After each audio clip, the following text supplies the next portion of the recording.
Rosary, mambo vipi? Fresh. Uko poa? Mzuka. Kwanza nikupongeze, umeshine. Asante. Tuzungumzie kwanza Dadahood. Dadahood kiongozi ni nani?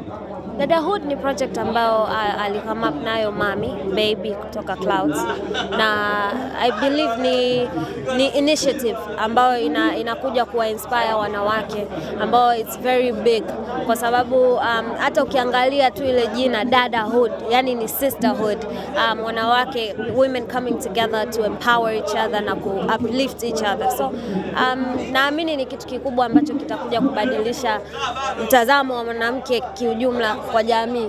Okay. Pia mna plan ya kuongeza dada mwingine zaidi ya nyinyi ambao mliopo labda? Dadahood sio kundi. Kwa hiyo msitegemee kwamba eti itakuwa hivyo every day, na msitegemee kwamba itakuwa kwenye muziki tu all the time.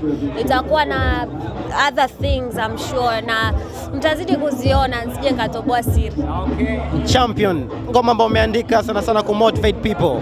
Kwa upande mwingine ulifikiria nini kuandika ngoma Champion? Champion ni nahisi najieleza, ni ngoma ambayo ya ushindi, ya ku-empower watu, kuwaonyesha kwamba wao ni washindi. Most of the time, mara nyingi tunakuwa tunatamani kukata tamaa, unafika sehemu unasema yani maisha ndo basi tena, lakini ule wimbo ni wa kumwambia mtu kwamba you know what, bado maisha unayo, bado moyo unadunda, kwa hiyo inabidi ufanye, upush harder na utaweza kufika sehemu yote ambayo unataka. Okay. Unafanya ngoma na FDQ studio. Ugumu liko wapi kufanya ngoma na FDQ? Hamna ugumu wote. Yani FDQ, my brother, ni mtu ambaye ana upendo sana, ana heshima, ana hekima, ni mtu ambaye nikifanya naye kazi all the time, na hata nikiwa in his presence nasikiaga ni kama nimeongeza kitu, yani nimepata a plus, kwa sababu najifunza mambo mengi kwenye muziki, kwenye maisha, and I believe kwamba tutafanya more big things.